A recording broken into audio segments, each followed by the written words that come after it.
Continue.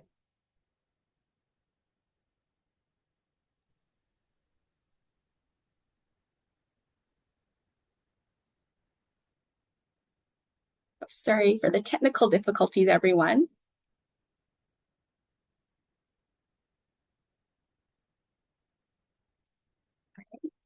So thank you so much, Meredith, for joining us today, and thank you for your patience. So the first question I have for you, so I'm very fortunate to be working with you on a novel that hasn't been announced yet. I don't want to jinx it because I'm very, very superstitious about publishing. I always think the book is going to be canceled or, the publishing company is going to go up into flames, right? And I'll never see my book again. Could you maybe start by walking us through what an in-house editor does and how do you go about acquiring a manuscript for your list? We were talking earlier about, what is the difference between agent and editor. And I think based on the questions, a lot of people were a little bit confused about that. Yeah, so well, first off, I don't think you could jinx it even if you tried. Your book is so brilliant. And I also count myself so fortunate to be working with you on the novel. I also hope the Penguin Random House doesn't go up in flames, like fingers crossed, knock on wood. Um, but yeah, I think the distinction between what an agent does and what an editor does is a good one to make off the bat because there is I think a little bit of overlap in the roles, but basically, we're both going to be champions for your book. We're both going to be a champion for your novel and for your vision, for your work.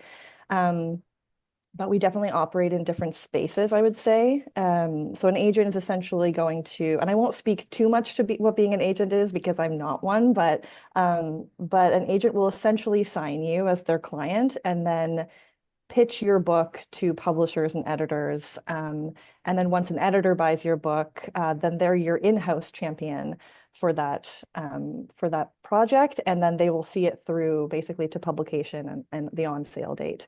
And there are a lot of steps in between that, but we're your champion through that long process.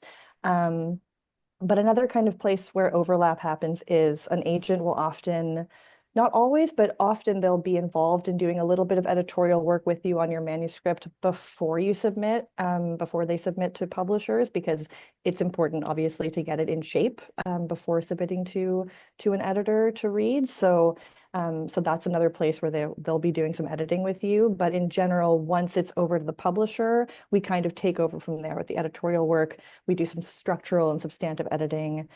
So yeah, in terms of what an in-house editor does, that's like the main gig. Obviously, we wear a few different hats, as everyone does in their job, I think. But we will, once we acquire the book, work with the author directly on however many drafts it takes, but we'll do structural and sort of substantive editing to get it to a place where we feel it is ready to go out into the world. And at that point, we freelance it out to a copy editor, after which we freelance out to a proofreader. And during those phases, the in-house editor is kind of liaising between the freelancers and the authors.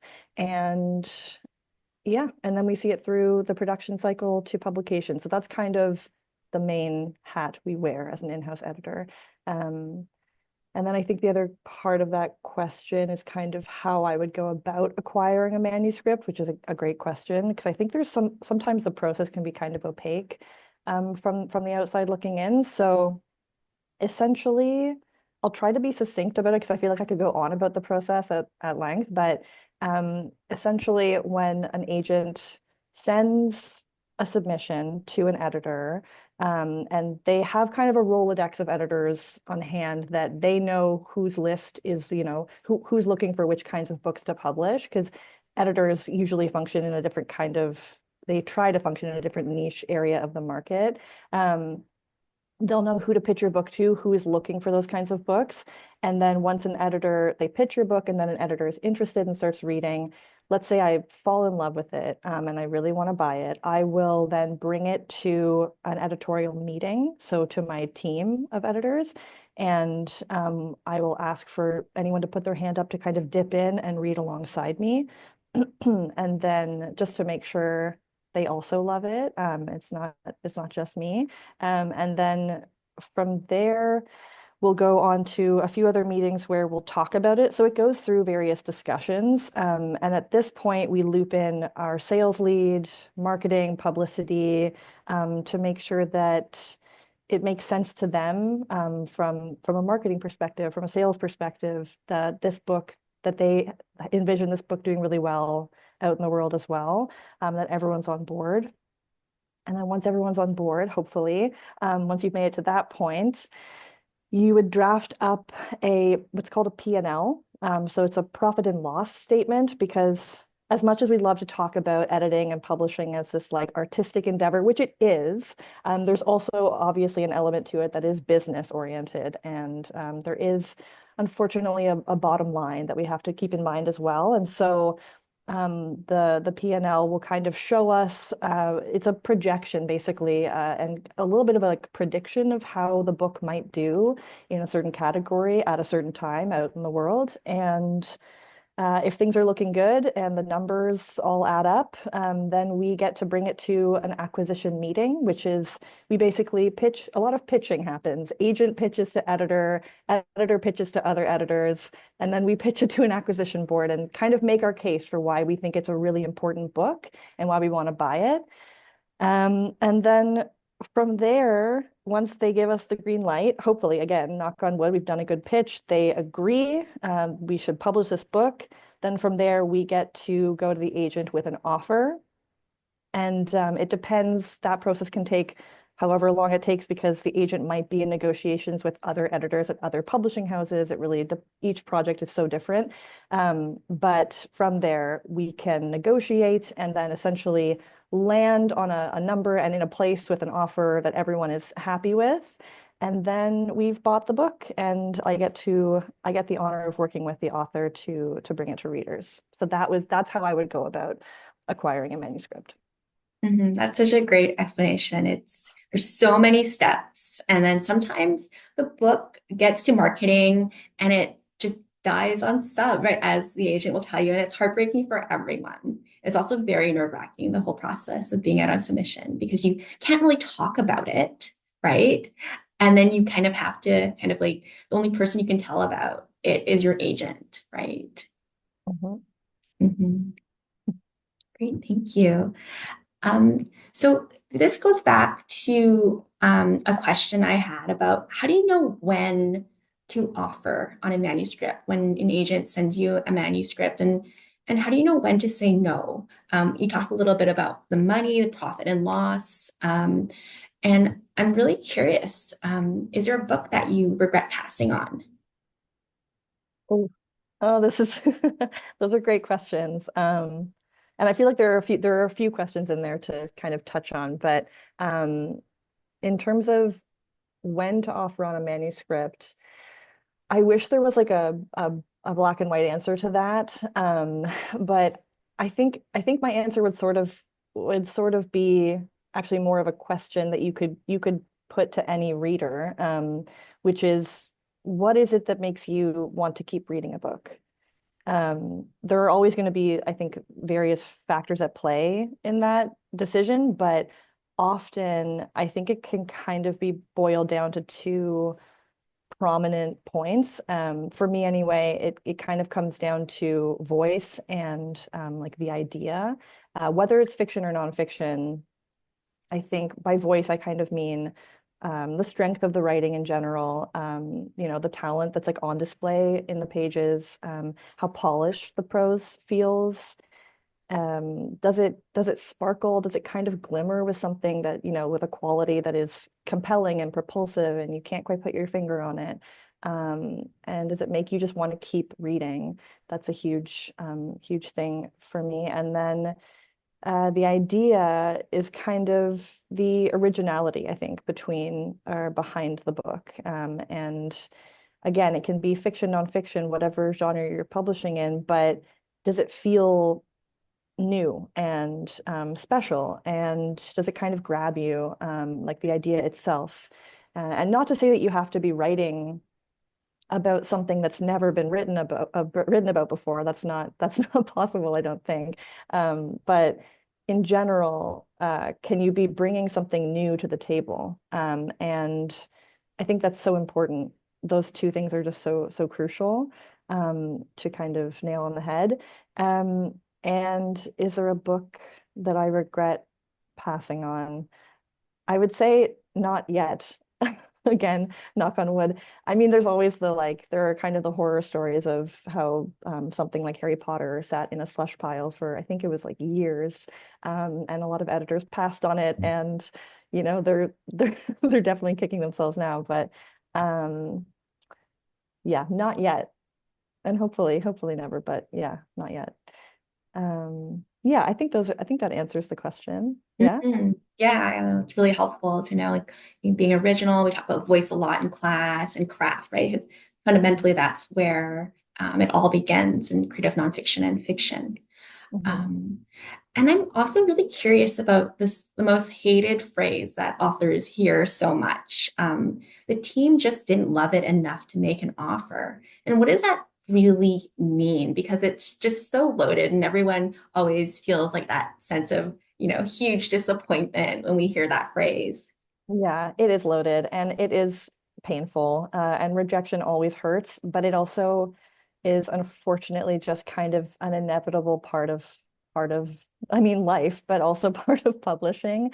Um, yeah, rejection and failure, it happens. I mean, if you've read I think On Writing by Stephen King, like he obviously talks a lot about that, and it doesn't mean to stop writing. I hope all of you know that if you're, aspiring writers. But it is just part of the growth process. And I think that that phrase that you will often see in some iteration in a rejection letter about the team just didn't love it enough to make an offer, um, kind of kind of comes down to what I was saying before about how it's not ever, I think there's a misconception that often it's just up to one editor, how an agent will submit a manuscript, the editor will read it and then either love it or not.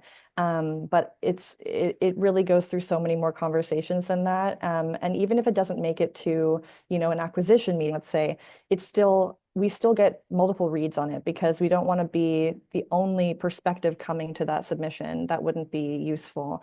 It's important to have multiple people coming to a text and then talking about it and seeing what's there and what the possibilities might be for it. So I think if anything, that should be promising that it wasn't just one person who said, this isn't for me, this isn't good enough to go out into the world yet. It it it's a team considering your work, and I think that's important to keep in mind. Yeah, we always forget that there's a team, right? We always think it's just one editor because that's the person you're working with. Mhm. And I mean, it's just one of those things where and it can sometimes editors can be wrong, right? Sometimes publishers too. I remember with my first book, it was rejected everywhere, and then it did really well. So sometimes people don't really know what sells. It's a guess, right? Oh, big time. Yeah, so Yeah. much of publishing is a gamble, which is fun and scary. But It really is. So, I've read so many articles about memoir being difficult to sell if you're not a famous person, if you're not a celebrity. Are editors still acquiring memoir these days? Is that something that they're still doing? yes, definitely. Yeah, definitely. I mean, okay, so I do have some books here, just full disclosure, like a little show and tell. I wouldn't be a good editor if didn't have some books here for show and tell. And one of them is my author, Matthew R. Morris, his book, Black Boys Like Me. I'm just going to shamelessly plug it here, I guess, but this is a fantastic book, and it's actually a great example of he's writing kind of he's doing a bit of like genre blending in this book, but he's writing in the memoir space essentially, and they're autobiographical essays. So they are essays, but they're really intimate and personal. And um, he's talking about these really big themes around Black masculinity, hip hop culture, and then how identity and belonging kind of are often wrapped up in these.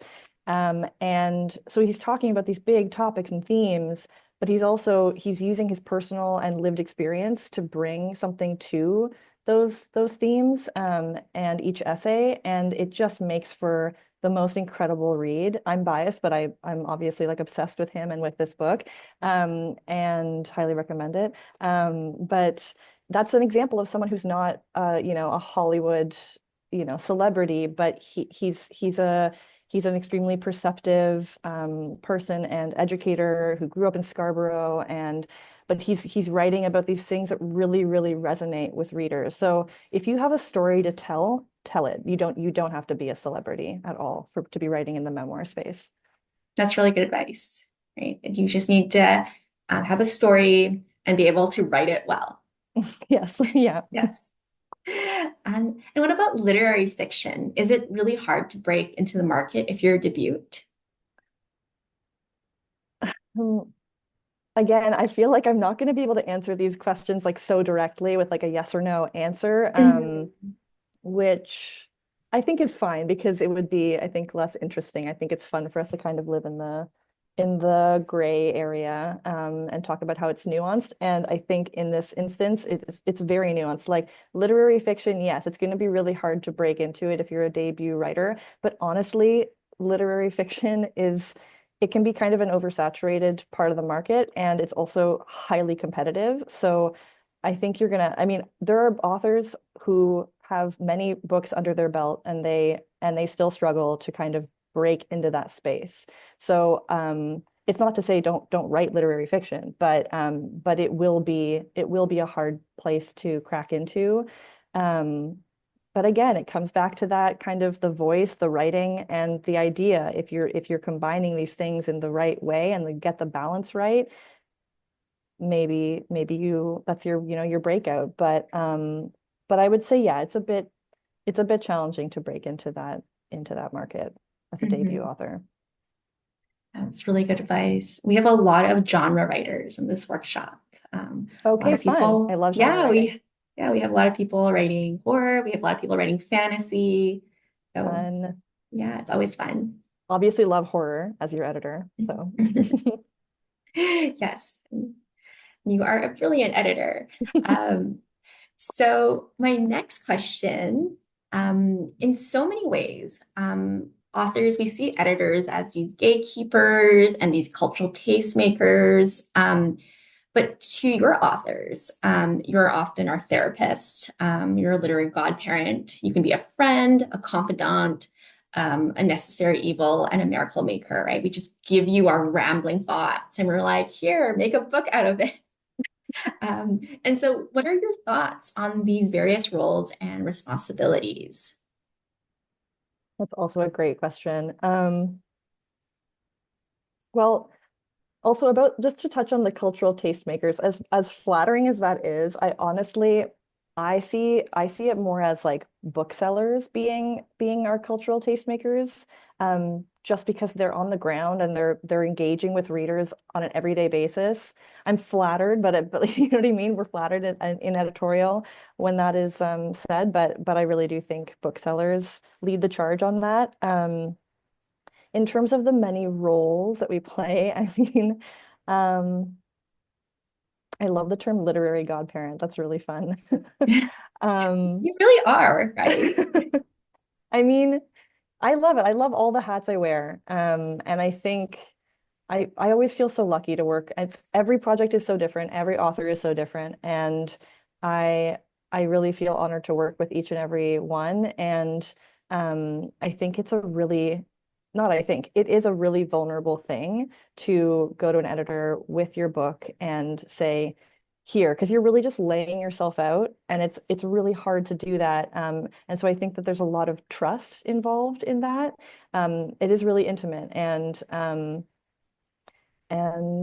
I mean, you've seen my editorial letters. I will write pages and pages gushing about how much I love it, and also showing you that I have lived in the book with you. Like it's so intimate. I can't really get over that word. It's you're living in there with them, and you're trying your best to get in their head, and see what their intention with the book was. And because that's your job is not to tell them what or how to write, but to see see them for what they're trying to do and the vision they have for the book, and just try and help them maintain the integrity of their voice, but also help them, either whether it's guiding them through that process or just walking through it with them.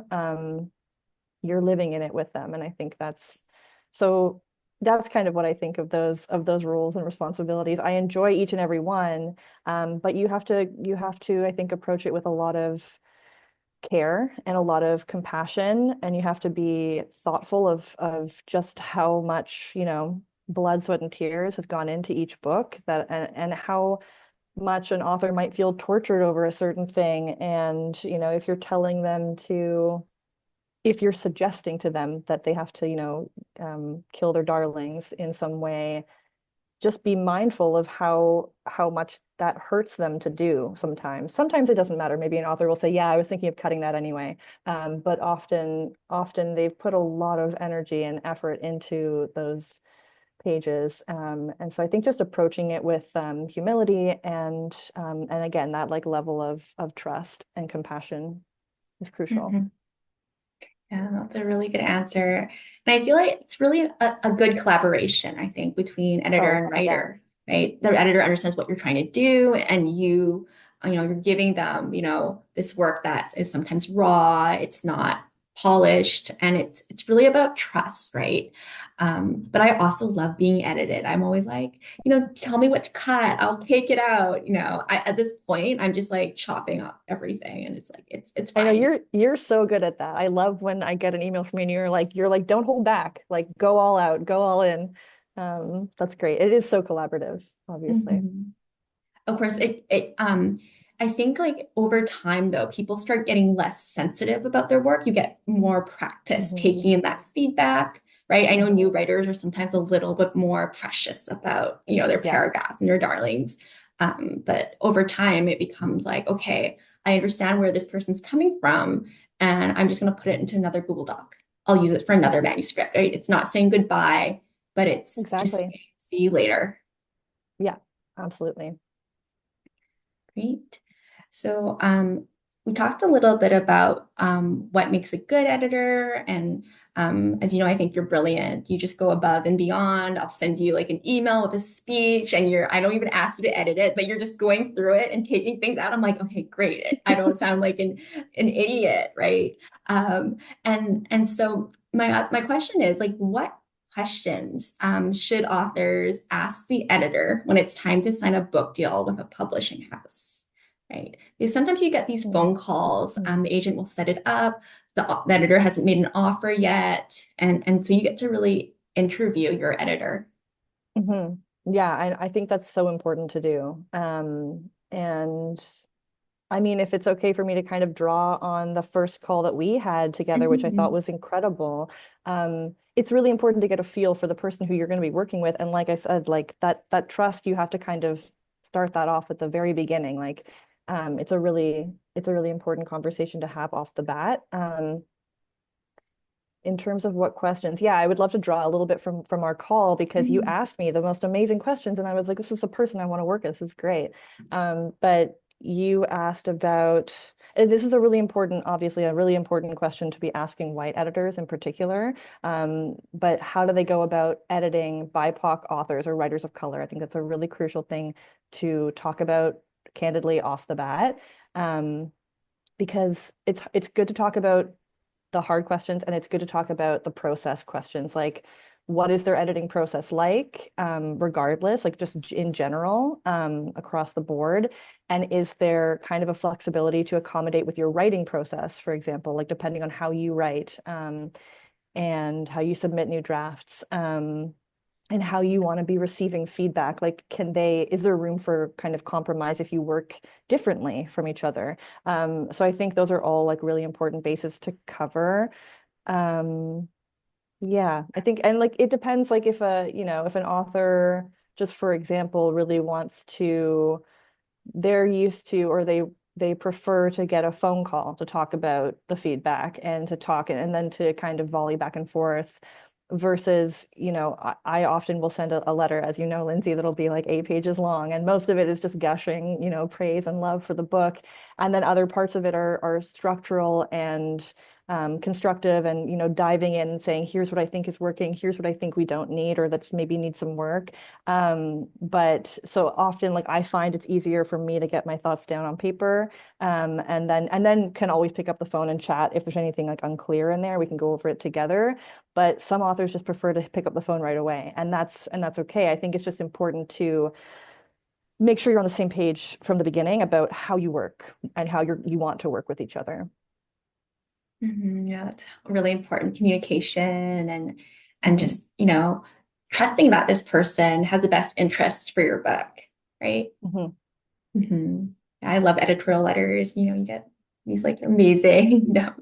Well, some authors really don't love those letters. Some of them, I have another author who said she always makes sure to have ice cream or like some kind of sweet treat, like tiramisu or something, nearby, just in case, because it can be hard, like you said, it can be hard to kind of receive that much feedback, in one go. But I'm glad that you are receptive and enjoy it. Well, that's my favorite part about the publishing process, getting like the letters. The rewriting part is hard. That's when I need, the iced cream and the Yeah. sweets when I'm thinking about how do I go about it. But yeah, that's not my experience at all. I think, I've never I've never really had a bad editor, right? They're always like everyone's very thoughtful and generous. And so this brings me to the subject of editorial advice. So many of our students in this workshop are really careful about how do you give helpful feedback in a writing workshop? What should they be looking for in a draft when they offer notes? I know we touched a little bit about collaboration and care and all these things. Do you have any advice for them? Yeah. That is a great question as well. All great questions. I think this makes me think, because Lindsay, you and I were talking a little bit before this meeting about the fall events that have been going on in TIFA in particular in Toronto. And I went to an event yesterday where the keynote speaker was Dawn Davis, who is the senior vice president and publisher of Simon and Schuster in the US. And she is, first of all, a powerhouse. She's amazing. And she was talking about how important it is to, when you're editing, to maintain the integrity of the author's voice, and to, when you're going in and putting pen to paper, when you're going into the pages, um, to keep that in mind, that you are again kind of guiding maybe, or with the main goal being that you are in their head. So I think that would be my number one, I think, piece of advice, is to try your best to crawl into that person's brain, just to try and get what they're doing. Like, you have to see what they're doing and what they're trying to do maybe, in order to edit constructively, so that you're not changing what their message is, or you're not making an assumption about what they're trying to say with a book. But I think asking questions too is a big it fits into that piece, because and Lindsay, you'll know from my edits, I do a lot of questions in the margins, because I don't necessarily want to be going in and doing if you're on a line edit basis, if you're doing line editing, I don't necessarily want to be messing with what you're trying to say. If I feel confident that I know what you're saying, and I'm just trying to help you say it in a, clearer way, then that's one thing. But wherever I feel unsure, a little bit of uncertainty around what you might be trying to do, I'll put it to you. I'll put it to the author. I will ask them a question about, and say, like, is this what you're going for? Because I'm also kind of getting this. And is that what you're going for? Because often an author won't actually literally answer those questions and track changes. Like, they can if they want to and flip it back to you. But I think the idea behind those questions is that you're saying to them, I think I know what you're going for as a reader, but I think that maybe you want to do this to try and get there. Does that make sense? And then they can say, oh shit, that is what I was trying to do. Let me adjust. And so the question is more saying where there's a lack of clarity, and then they can go in and it's still in their voice and it's still in their style. Um, but it's up to them to make those changes. So I think leaving the autonomy to the author obviously is important in editing and in offering feedback and notes, and in constructive criticism. Um, and not assuming trying to get in their head and trying to know what they're doing, but not assuming that you know what they're doing, and then being prescriptive with your feedback. You want to be careful about that, I think. Because that's not helpful. And also, it kind of breaks that trust, I think, between the author and the editor, because then the author feels like, well, you don't see what I'm doing here, so why should I be taking, any of your feedback, really? And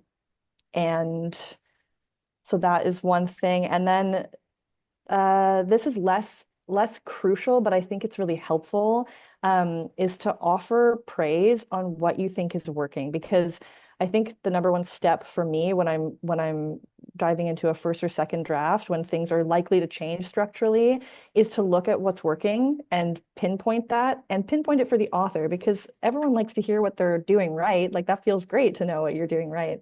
But when I pinpoint that for myself, it also helps me understand what I think isn't working in a manuscript and why.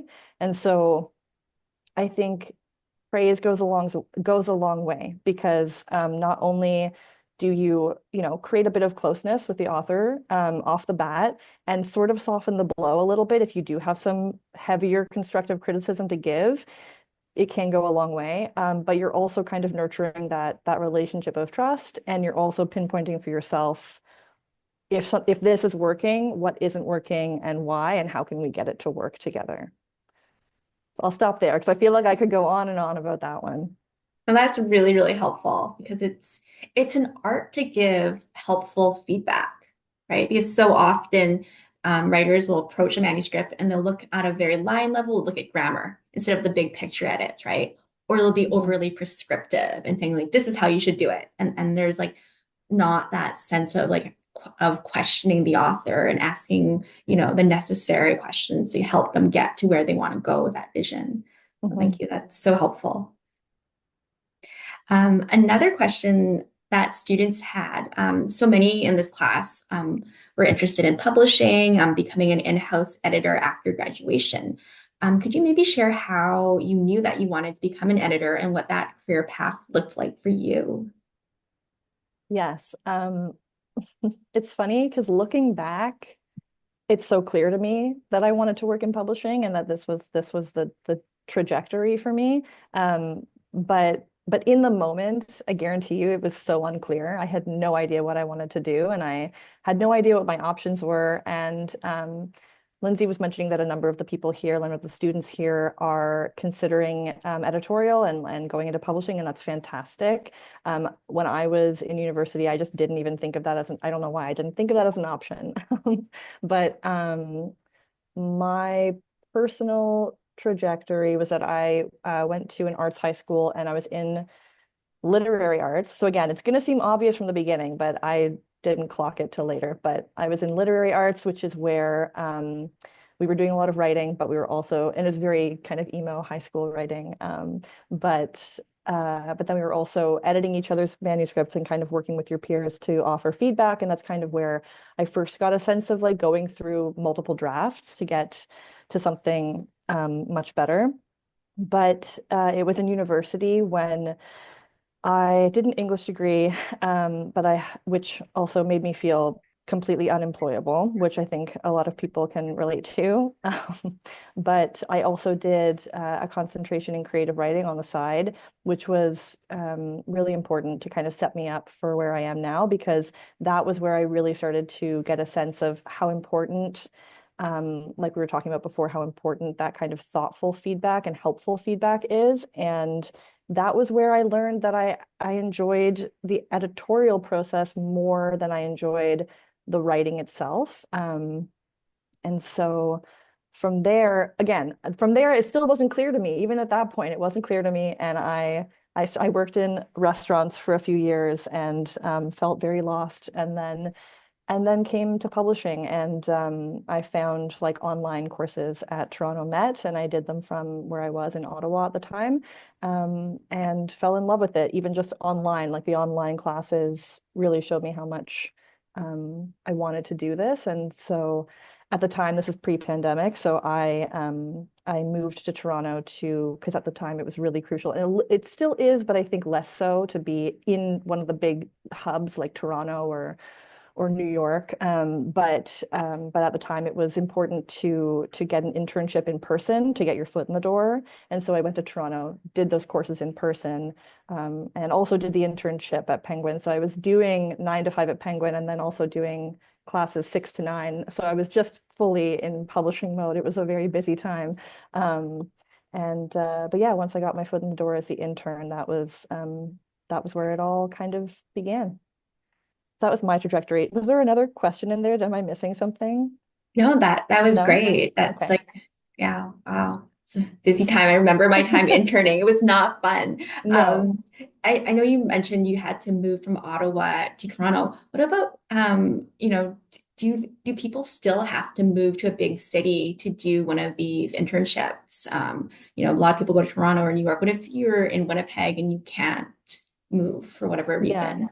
I mean, I'm a huge advocate for remote work, especially with editorial, because like in terms of accessibility, I think it's a little bit heinous for us to expect people to live in the most expensive cities in the country like Toronto or Vancouver, but to have a job in publishing and in editorial. I know that during the pandemic, like there was obviously a big move to remote work. Everyone was working from home. And so during that time, we were hiring on interns remotely, and we were um, everyone was working from home, and but it has kind of shifted back now where we're doing and I think it's different across different companies and different publishing houses, but at Penguin specifically, we have 3 days of mandatory in office and then 2 days where you get to work from home. So it is important that you be in Toronto for that internship, but we also have people on our team who are fully remote. So I think that it really depends on the team. And I hope that publishers are being clear in their job postings about that. Because you'll often see it in the requirements or description about whether it's a fully remote job or it could be a fully remote job. And it never hurts to interview for those, because it's really great to make those connections and to have those conversations. And then, if you wow them in the interview and then you say, I live in Winnipeg and I have to work remotely, who knows? Maybe then they say, that's okay. We have some people on our team who already work remotely. Please work with us. I don't know, but I think that it does depend on the publisher and the company. But I think we've made a move. I think we've taken a step toward more acceptable remote work and not having to live in these really expensive hubs. That's good to know. So you should all be applying for that internship at Penguin if you want to be an editor.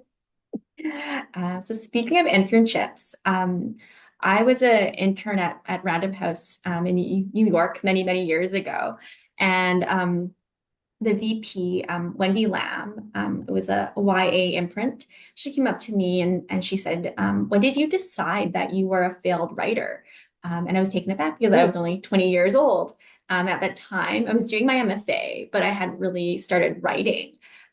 So do you think it's true that editors secretly want to write and most writers don't like to edit or just simply can't handle feedback? I'm really curious what you think about that. Ah, hmm. I think that No, I don't think that's true. I think it's case by case. Again, I think it's like I know people who not necessarily were editors, but I know people who have worked in publishing. I don't have their books for my show and tell, damn it. But they were in publicity at Penguin at one point, Ashley Audrain, and now she's a internationally best-selling author on our list. And she never thought she would be, an author, but she left publicity and then started, working away at this book and didn't know what would become of it. And now look at her now. And there are so many other examples. I know Jenny Jackson, who published Pineapple Street. Her novel Pineapple Street is also a Penguin author. She is an editor, so that's an example of someone who is an editor and a writer. But I don't think I don't think it's true that all editors secretly want to write. I think that a lot of editors have experience writing, and I think that can be important to the role because again, there's that sense of because if you've been on both sides of it, it makes being the editor easier because you understand what it's like to be an author and a writer who is receiving feedback. So I think it's important for that dynamic to work smoothly and well, but not necessary. You don't have to have been, a writer and loved writing yourself to be an editor, and vice versa. But and then the other part of the question is most writers don't like to edit or simply can't handle feedback. Mm-hmm. Yeah, again, no, I don't think so. I know a lot of writers. I mean, I don't know, I don't want to be prescriptive here, but weren't you saying that you enjoy the editing process, Lindsay? Like you're an I really author. like it, but You I know love it. but some people do not like But it. some people don't. Yeah, but I've also worked in internships at Random House. I've also interned at ICM Partners. So I've done the internships, the editorial internships, and I just found that I prefer the writing process, Yeah. right? I don't know, I don't have the capacity to But do I mean, both. it's important. It's great that you have experience from all these different facets of the industry, so you see all the different like elements that there are to see. But you prefer the writing part. I think that it's a mix. I think that it really does depend on the person. But an editor can be an author, and an author can be an editor, and writers can like editing or they can hate it. I think it really depends on the individual. Yeah. But I recommend doing as many internships as you can if you're able to, Yes. and just trying different positions because you might decide that you love publicity, for example, instead of writing. And it's very dependent on your personality. I remember I would, if I had to edit, we had to edit from 9 to 9 p.m. at my internship and go home really late. And I'd just be so tired. I just couldn't write afterwards, right? Mhm. So once you're putting all this effort and energy into someone else's manuscript, it's really hard to do your own. Mhm. That's what I personally found. But then there's some people who get up at 5 in the morning and can do everything. Yeah, I'm not one of them. I'm not a 5 a.m. person. Neither am I. Yeah, after my internship, I think I really hated reading afterwards. I just could not Oh. read a book afterwards. I was just like, no more. This is not for me. Yeah. My next question is, how do you know when a book is ready for copy edits? And do some authors insist on multiple developmental edits, or are some of your authors really resistant to change? Hmm. Well, I'm not going to call out any of my authors directly, obviously, but no, also not like none of the people that I've worked with have been resistant to change. Everyone that I've worked with, I've been, I think, really lucky. Maybe everyone I've worked with has been so wonderful, and excited to kind of dive into things and dig into things together and to engage in that really collaborative process. So, how do you know when a book is ready for copy editing? I mean, you have to agree with the author, and then the agent often will come in because at a certain point, I think I mentioned like the agent, once we buy the book, the editor will kind of take on the structural, substantive kind of developmental edits, and then it'll go from there. And then what I find often is either an agent will read every draft or they're busy. So they might not have time to read every draft alongside you. That's our job. That's where we've taken the baton kind of. So often what an agent will do is wait until the draft that we say, hey, this is ready for copy editing.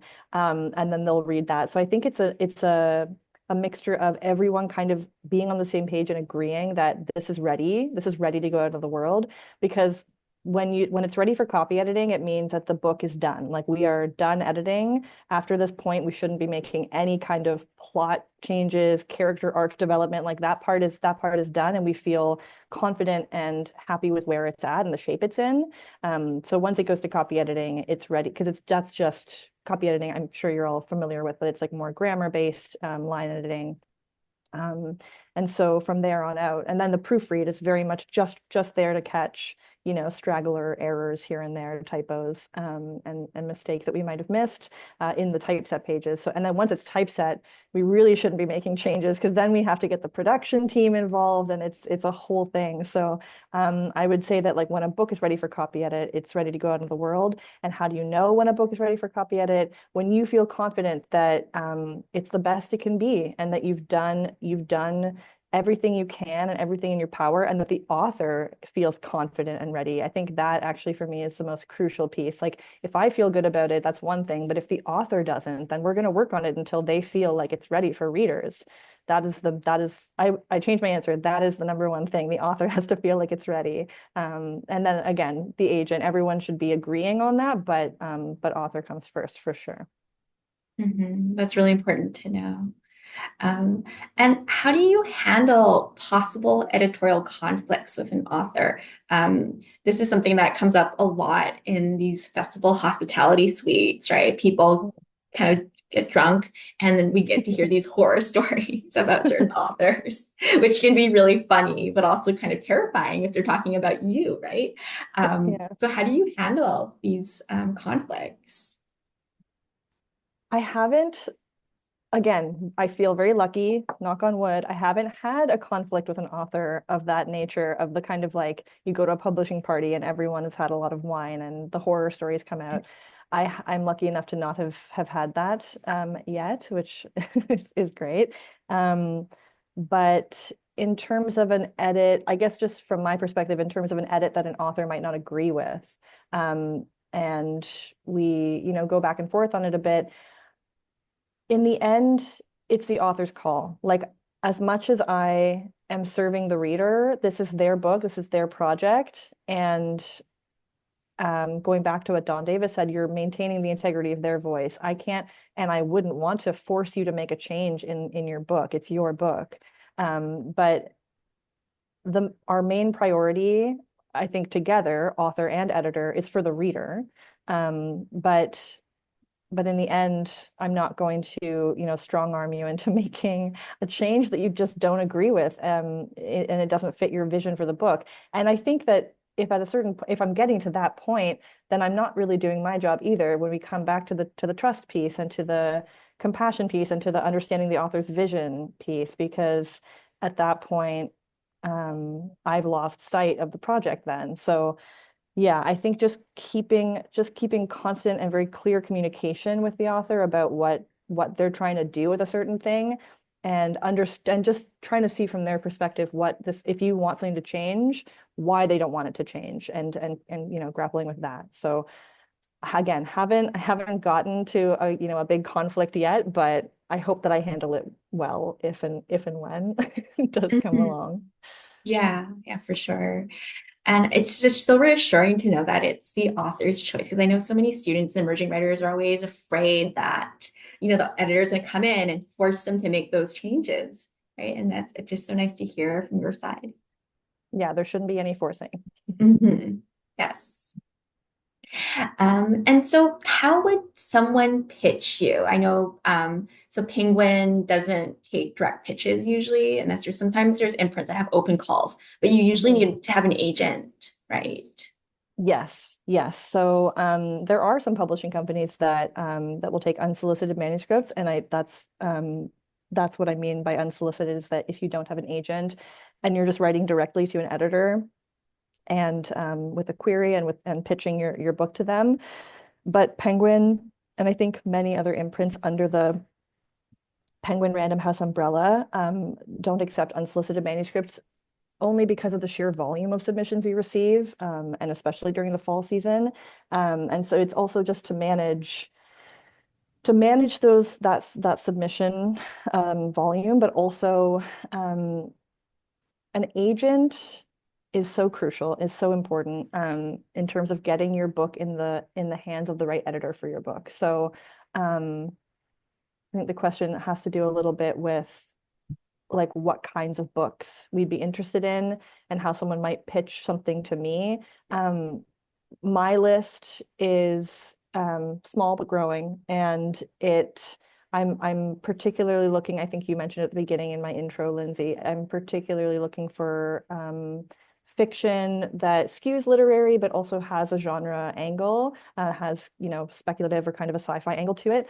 And that's because I love those books, but also because on our editorial team and on many, this is very common, each editor will kind of take a corner of the market, and not take, but kind of hold space for a corner of the market, because we don't want to be cannibalizing each other's lists either on a team. We want to be supporting each other, and everyone kind of has their own space. And so we have an editor on our team who, he'll publish many things, but his focus, his focal point is big idea books, nonfiction, big sports memoirs. So he's like the nonfiction guy. And then we have an editor who works primarily in romance, rom-coms, and then some genre and like holiday books. And so then I kind of grabbed the sci-fi speculative corner, because I love that genre, but also because we didn't have someone kind of filling that space on our team yet. And so agents are so important, because they'll know, because they have this Rolodex that they can go to, and they'll know which editor is looking for what kind of book, and they will pitch directly to those editors, and you have a much higher chance of getting interest and eyes on your book than if you were to, submit, like do a widespread, cast a wide net to a number of different publishing houses and editors who might not, like, even taking one look at your pitch, they would say, well, that's not for my list. So then you're just losing, you're actually, even though you've submitted to more people, you're actually losing eyes on your book in a way. So agents are super important, and they'll know who to submit your book to, and whose hands to get it into. Yeah, so that's the importance of having an agent. And I remember when I was at Random House, I had to sit beside the garbage can. So whenever we got an unsolicited manuscript, my job was just quickly skim it and throw it in the Oh, trash, it right? hurts. Yeah, So it's really important, I think, to have that agent to make those connections, right? Because you don't want your hard absolutely. work to just be recycled. Exactly. Yeah. And I think we have time for one last question, if that's okay. Mhm. So I saw a post on social media about how book publishing is returning to low pre-pandemic levels. Do you have any thoughts on the future of publishing for new authors trying to break in? Advice to our new graduates? I think some people are graduating in a couple years here. Some people are graduating this next semester. Mhm. I mean, spooky to hear that we're returning to low pre-pandemic levels. I don't like to hear that. The last the last I heard from an all company meeting was that we were doing well. So I hope that it's on the up and up, but Fingers crossed. yeah, fingers crossed.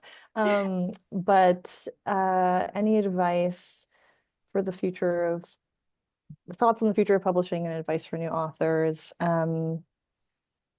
I mean, again, like I said before, rejection and failure is going to happen. So I think just in general, try not to let that get to you. Every author experiences it, and every editor struggles with it. We don't want to be rejecting your manuscript. We want to love it. So keep writing, obviously. And I'm sure this is, obvious, but always be submitting your most polished work. Like, obviously be submitting the thing that you are the most proud of and that you've worked really, really hard on, with the understanding that it can keep changing, and that it should keep changing, and it should see more and more drafts. Like when an agent has worked with you and gotten it in shape to submit to an editor, that is for the editor to take it on, and then for it to change and morph even more from there often. So I think to not get too bogged down in the idea that it has to be perfect and done, that it should be your best work, but that it shouldn't be, you shouldn't get bogged down in it being perfect and final, because it's always going to evolve and shift. And yeah, I wouldn't, thoughts on the future of publishing is tricky, because I mean, there's so much you can kind of project into the future, but again, hope we're on the up and up. And yeah, just keep writing and keep submitting, and get an agent if you can. Thank you so much, Meredith. That was terrific. We learned so much from you today. And I want to thank you for taking time from your busy schedule because I know it's Tifa and you have all these edits to do and meetings. So we really appreciate your time. Thank you so much for having me. I loved this Q&A. Thank you. Great, thank you. So if you're in my class, we're going to take a 10-minute break and then we're going to head to the other Zoom link. And if you're not in my class, have a wonderful day and thank you so much. I see people in the chat. Um, Thank you, Meredith. This was fantastic. So thank you again. Thanks so much, everyone. We should all clap for Meredith. Thank All right, you. Meredith, Bye. I'll email you after class, but thank Sounds you good. again. Bye. Bye.